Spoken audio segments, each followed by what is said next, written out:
Catus Maximus here, this time with a Porter cable, 60, what is this today? My cord's caught up on something, the 6602. Cordless tools have really been taken over, and there's just less and less of them. Porter cable no longer makes any type of metal shearing tools whatsoever, corded or cordless. I was just talking about how Milwaukee's eliminated all their corded metal shears, and they only have cordless ones. DeWalt still has a couple, like their DW890 corded, and companies like Bosch and Metabo have a couple namesake ones, but it seems like Makita and then lesser known brands, but really Makita is one of the last holdouts of having full lineups of corded tools. It's really a shame, and I suspect what's happening is as other companies like Porter Cable, Milwaukee, Bosch, etc. trim down their corded tool lineup, probably with the least sold models are being the ones that are being dropped off each year or every few years, that there's a little bump in Makita's sales because they're the ones still offering full lineups of corded tools, not just metal shearing tools, but Makita still has the full lineup of nibblers and heavy gauge bypass shears, as well as cordless. And so what's happening is they're just driving more business towards Makita, and it's allowing Makita to continue to offer corded tools for longer periods of time. The thing about this Porter cable is that it has a 660 watt motor, 5.5 amp at 120 volts, where the Milwaukee is only 3.5 amps. It's a 420 watt motor at 3.5 amps at 120 volts. And the Milwaukee is great. These heads are all basically universal for these 18 gauge shears, so you can just interchange them. What Porter cable has done, because they had a really narrow collar, is they just have a little sleeve that adapts, where the Milwaukee has a slightly bigger collar and doesn't need that sleeve.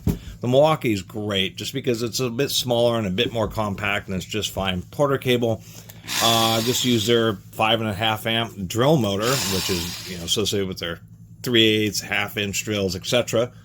The same with Milwaukee. But the Milwaukee's based on a 1/4-inch drill, and this is based on a 3/8 drill. And really has more than enough, not just more than enough power.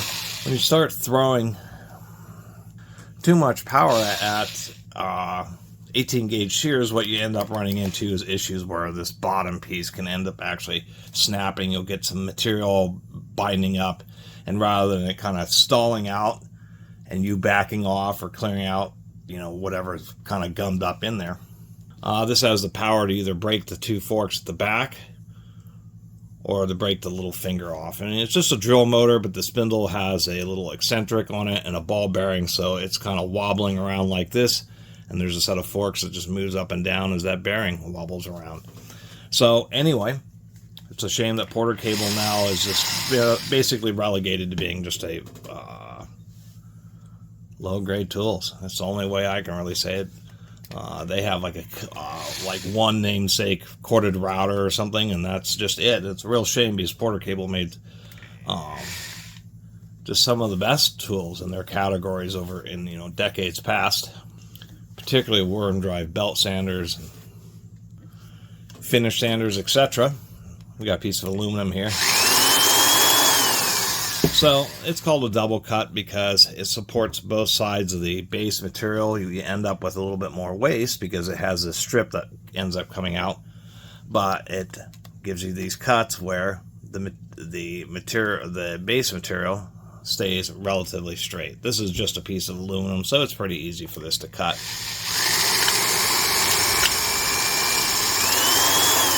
There we go. And realistically, with the sheet metal roofing, sheet metal siding, that type of stuff is what 18 gauge shears are for. The Milwaukee never had an issue slowing down. Just Porter cable decided to throw a big motor at it, and a lot of other companies did too. And so, quite frankly, this is a Porter cable that could cut much thicker material. I'm pretty sure that this could easily cut 14 gauge material. It's just how long is that head going to hold up for? We'll stack three of these pieces together here. And a lot of people don't realize, but 18 gauge sheet metal is actually pretty stout. A lot of sheet metal siding and roofing is thinner than that. And 14 gauge is actually pretty thick material, but this still shouldn't have an issue.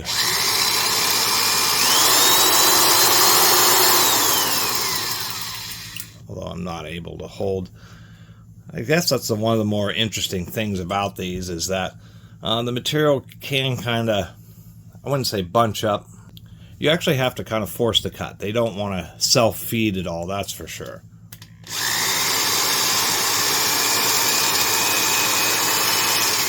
And so every once in a while you get a booger in there and it just kind of prevents it from feeding. Other than that, not a lot else to say. If you like the 360-degree exhaust fan, same thing on the Milwaukee, just stays nice and cool. And with this and its big 660-watt motor, it basically isn't working at all. You know, if you're working with like stainless steels, then that's a lot tougher, and then that would be a situation where the Milwaukee probably would start bogging down. And you're supposed to also do a gauge less. So if these are rated 18 gauge for mild steel, then they'd really be rated for 20 gauge or 22 gauge in stainless steel. So there'd be a few like more heavier duty applications where having a more powerful one would be there, but it was really more, or would be more advantageous. But really it was just a race to have bigger numbers on the motor.